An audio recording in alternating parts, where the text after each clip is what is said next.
And today we are reviewing the San Cristobal de la Habana Torreon. This is episode 24, and of course it is a Cuban cigar episode. If you're coming back from the San Cristobal Torreon Jar Cigar Collectibles episode, welcome back. If you have not seen the newest Cigar Collectibles episode, number 8, if you feel like it, go on over there, take a look, because this cigar comes from that jar. Don't worry though, it's really just an opening and a bunch of pictures, and I'm going to be honest with you, there really wasn't much information, any information at all. As I said, I would save it all for this episode. Why? Because I'd much rather talk about the whole thing while I'm smoking. So basically that Cigar Collectibles bit was just a package opening. We took a look at how Finest Cuban Cigars takes care of their customers, packing right, the right way, and we took a close look at the San Cristobal Torreon Jar, which is a very special release, and we didn't even really go over why it's a special release, which we will do in this episode. We're going to review our San Cristobal Torreon cigar. We are going to talk about this jar, why it's a special release, and all the facts behind that. We're going to do a few viewer emails, and then, should time permit, at the end of the episode, I'd like to say a little something to my viewers from yours truly. Because, as of late, as I started explaining during the jar, I think, that a lot of people have been asking questions lately. Why did I get back in reviews? When did I start smoking cigars? I posted a little thing to some of those questions in the discussion section. So I'm not going to go crazy getting into all of that, but I'd like to say a few words to all of you who are interested. And thank you for being so interested. I think mostly it probably has to do with the sudden influx of subscribers over the last couple of months that I'm getting a lot of questions like this. And to tell you the truth, that brings me to this. Well, you know what? We'll talk about that later. Let's get into it. Let's light the Torreon cigar. Let's talk a little bit about San Cristobal, see how this cigar pans out, and I think we'll have some fun. Let's do it.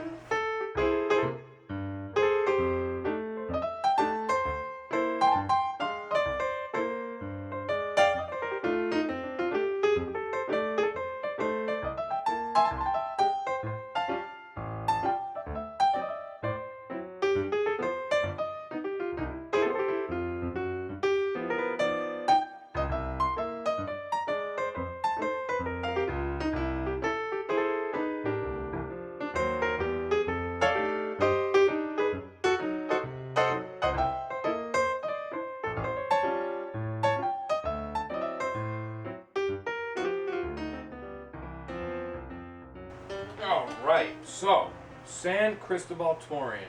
I've provided you with some close-up shots of this beauty. It is, from what I can see, a very well-constructed cigar. Out of the 25, it was a little back and forth. Some of them were a little better than others. There were a few that could use some help as far as construction went. Didn't really like the appearance of the wrapper, but for the most part, I'd say 85% of the cigars were dead on. Beautiful, oily, dark wrappers, gorgeous roll, just the way I like it, not too tight at the foot, but nice and full in the body, no knots, good level of humidity as far as, not being dry or anything. This thing has a great aroma. Great aroma. I've been obsessed with the aroma since I first got the cigars, and I keep opening the jar to smell, it just smells, the way I can best describe it is it smells like milky honey. Milky honey with spices and this extra little bit of a sour note in there that just delicious, just delicious. The sour note comes mostly from the foot. The wrapper is it just smells great. There is no hint of ammonia. And why I'm mentioning that is because, you know how we talked a long time ago, and we'll bring that back up when we do our aging stuff, about the sick period. Basically, a very basic premise that says best not to smoke your cigars after 90 days of the factory date, 3 months, up to 1 year. You know, so you smoke your cigars within 3 months of the factory date.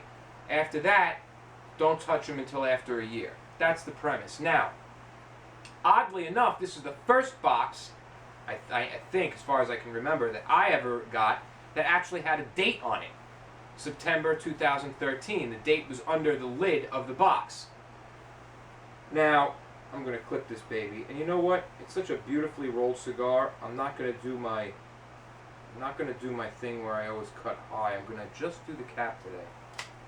There we go. Let's see how that comes out. A lot of flavor.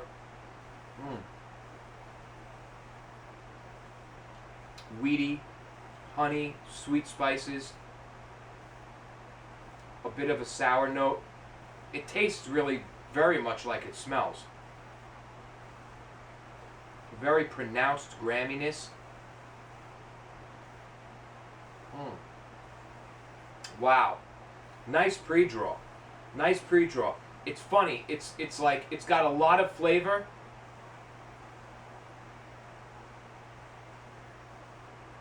But it's holding it back. That's what it feels like. It's not subtle, but it's not intense. It's like somewhere in the middle. Kind of nice. Kind of nice. Very nice, actually.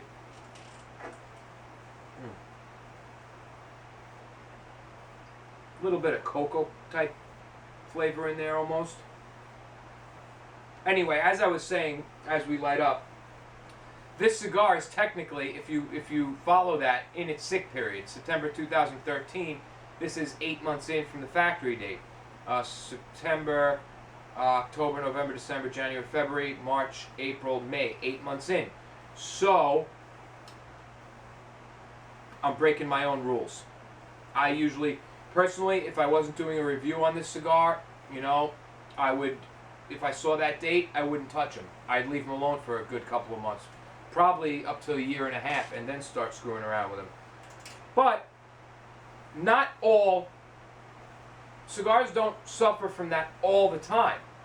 You know, it's really it depends, and a lot of it has to do with, of course, the strength, because the ammonias come from the chemicals that are in stronger cigars, and it also comes from the way the cigars are finished.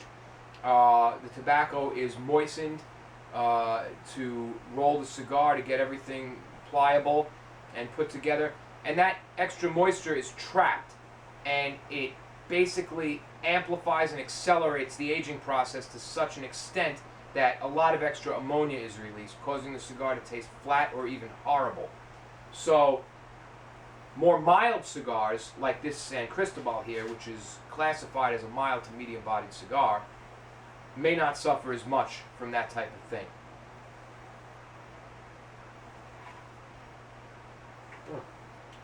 Wow. I just got a flavor on this pre-draw that just made me go like that. Very reminiscent for me to the La Gloria Cubana Inmensos. I must have smoked 10 boxes of Inmensos. I'm a huge La Gloria Cubana fan. And I have basically every release they've done so far. There aren't that many, but there are a few, 5, 6. They're coming out with another one. You know, and I have boxes of MDO2s and 4s. And I'm working on getting myself a nice aged box. But that was undeniable because I'm extremely familiar with that flavor. And as soon as I went, and I was like, oh, very reminiscent of the old LGC. This is a 54, which I think is the same as the Inmensos. I remember them being maybe a little bigger. Anyway, let's light her up.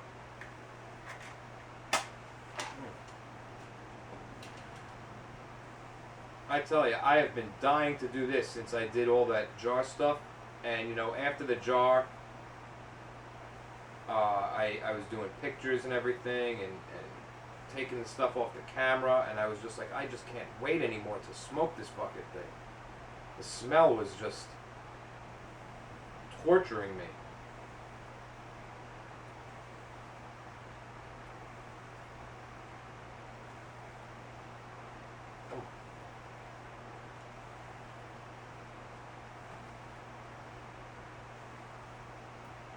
A lot of spice on the light. On the tip of the tongue area.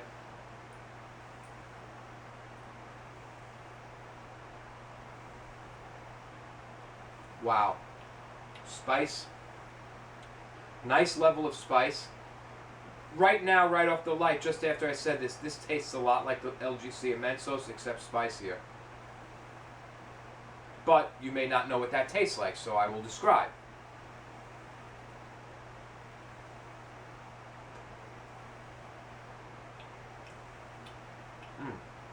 Woody.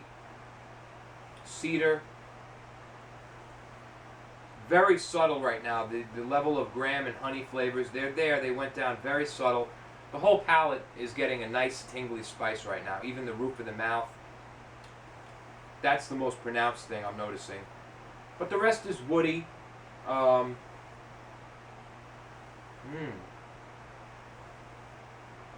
little more sweetness waking up. The draw is a bit firm. And the smoke is a bit wispy. You know, I may have to just cut a little higher.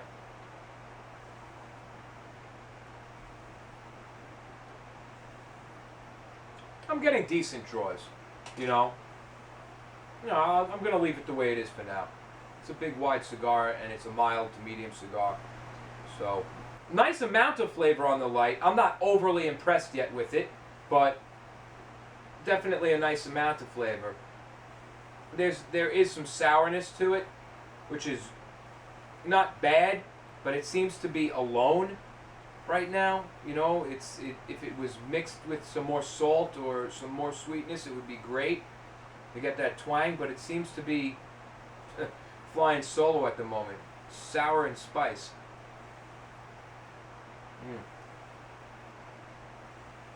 There we go. Got some more stuff coming through. There's some salt. Tiny hint of a twang. Honey. Woody and grassy. Weedy, you know. I'm going to let this burn just a minute. I don't want to canoe it or tunnel it. And thicker ring gauge cigars tend to do that more easily. I had a little trouble. I got it with one match, but I turned it and I was like, oh, the right side of the smoke was still black. And that basically is that air is not yet passing through those channels as much as they are in the other channels. If you notice, I always turn my cigar as I'm lighting it. I, cut the end, put it in my, roast it a good 30 seconds, and then turn. And what that does for me, ever since I started doing that, I get great lights with one match. Basically, I think it allows, all the air channels that are open to get an equal amount of suction. And plus, the flame hitting the perimeter of the cigar at all angles. So, I love matches. I've always been a match guy. That's my preference. In a comment just recently, talking about pre-draw, I answered that. I said on the light, I prefer matches. And the main reason is aesthetics. I love the whole just scratch, hiss, pop, flare up of the match. It's just great. Adds to the whole experience. For me, I do have a torch. I do use a torch outside when I have to, but inside I'll always use a match. Always when I can.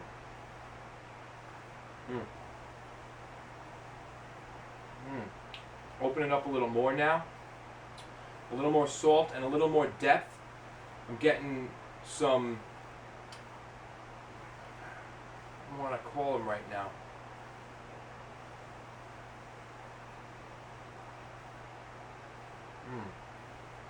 Oh yeah.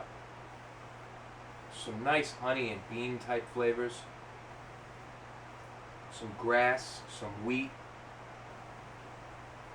salt, spice, sour, all mixed together, giving me kind of like a very mild twang. Cigar is definitely starting to open up already, and we're not even anywhere near through our first third.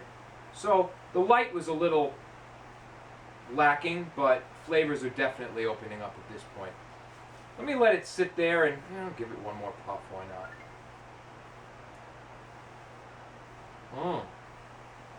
More depth. It's starting to get deeper now. The flavors are definitely getting more bassy.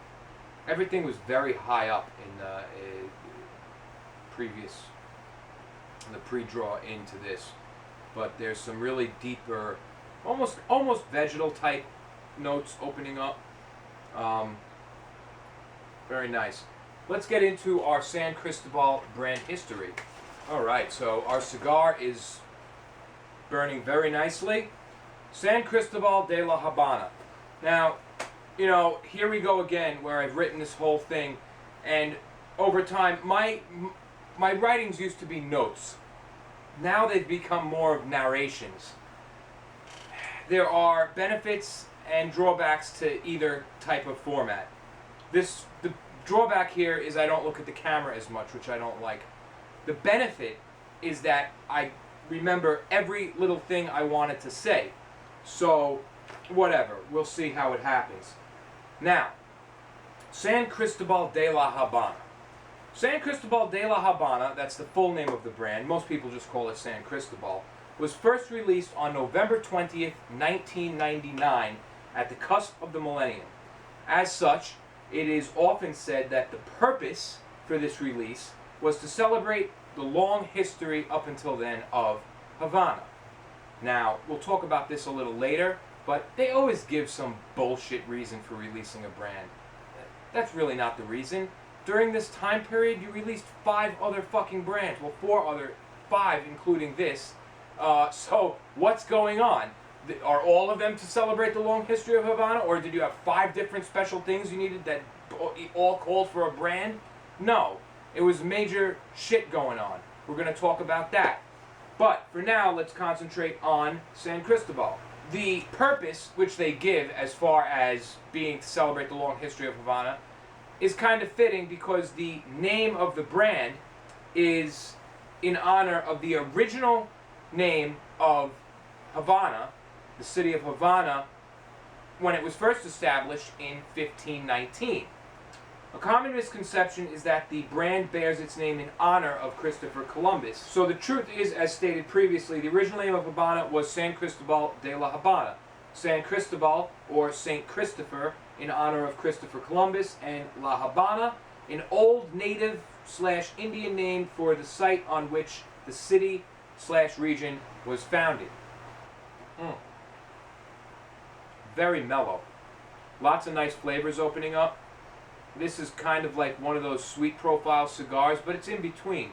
I'm detecting some slight coffee bean notes opening up, but very nice.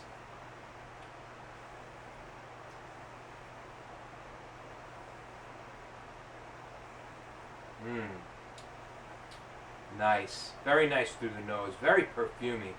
A little young. I do detect a bit of ammonia through the nose. Mostly very perfumey. Interesting.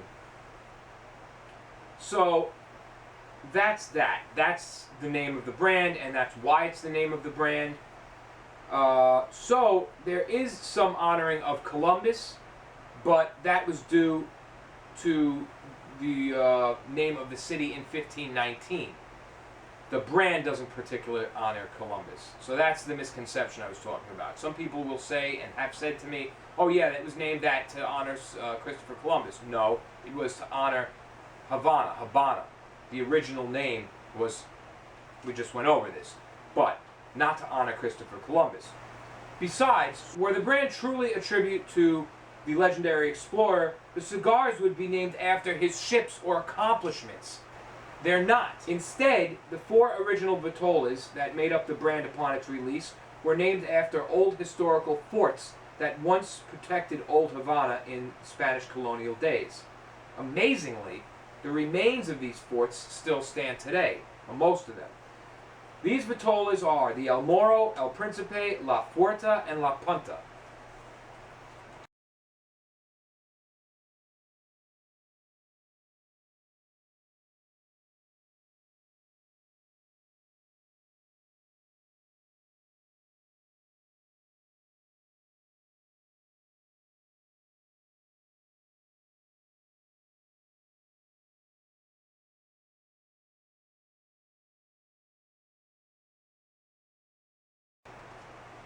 So there you have the standard lineup and the vitolas representing names of forts that protected Old Havana during the Spanish colonial days.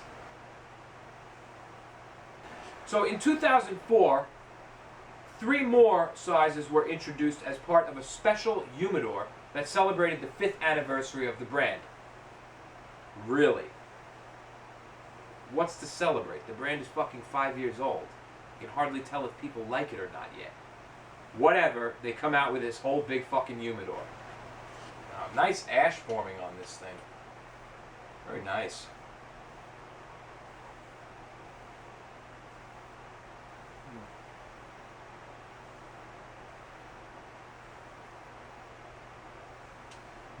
So I had to take a bit of an oil burner break and my ash fell off, but a nice inch on that one.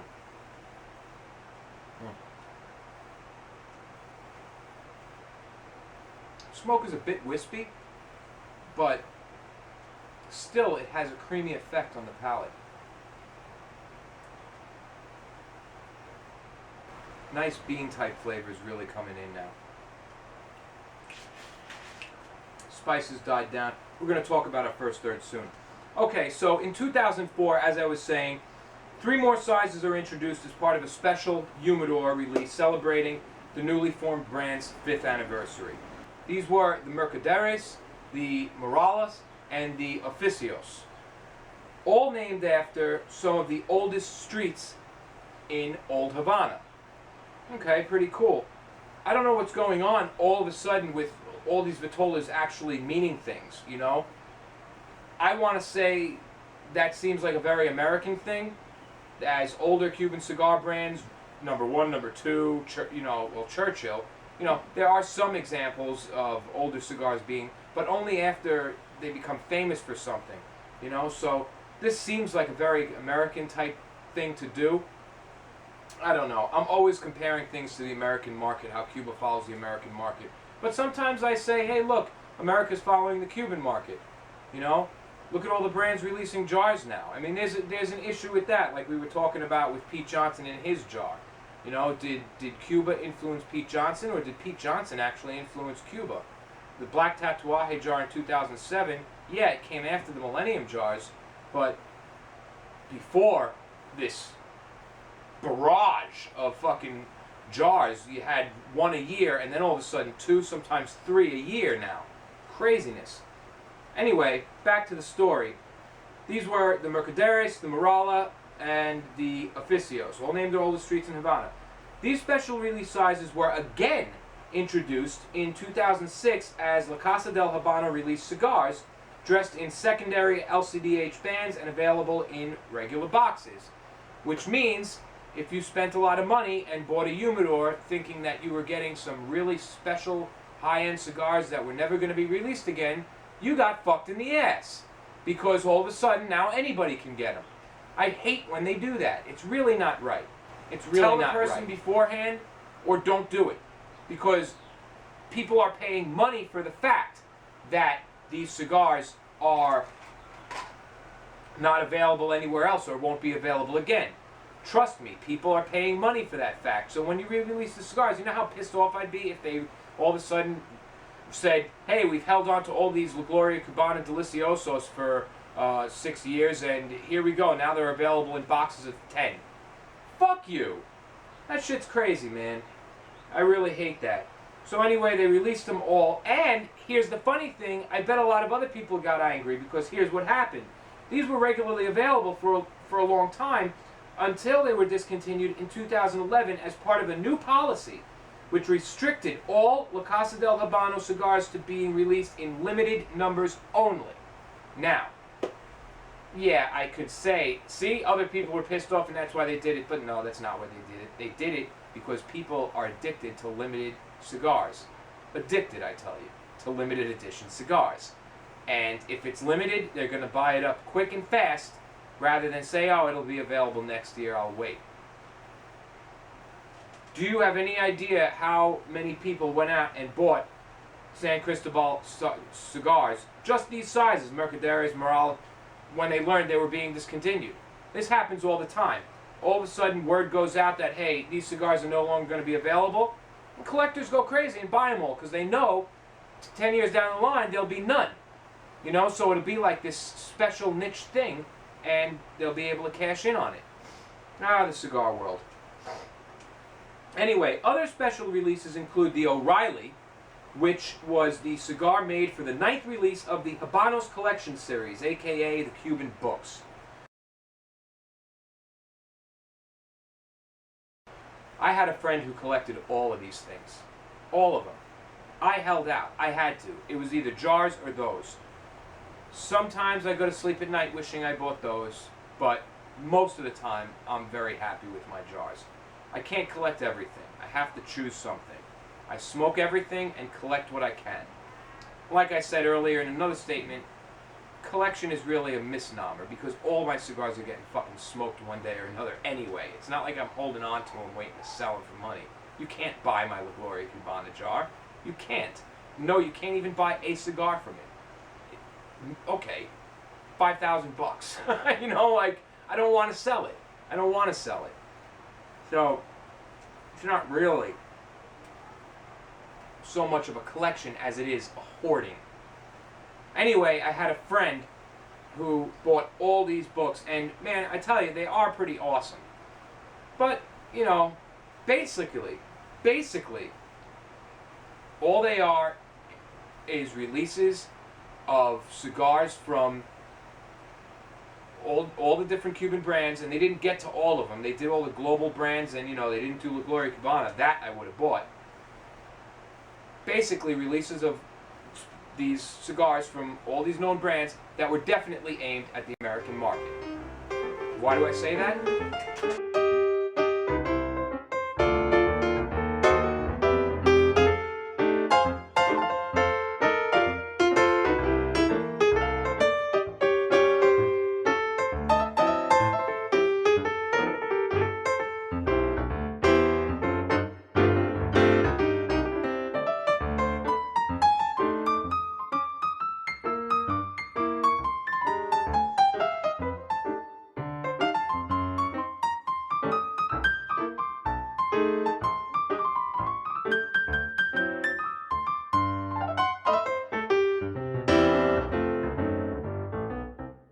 Say goodnight, Max.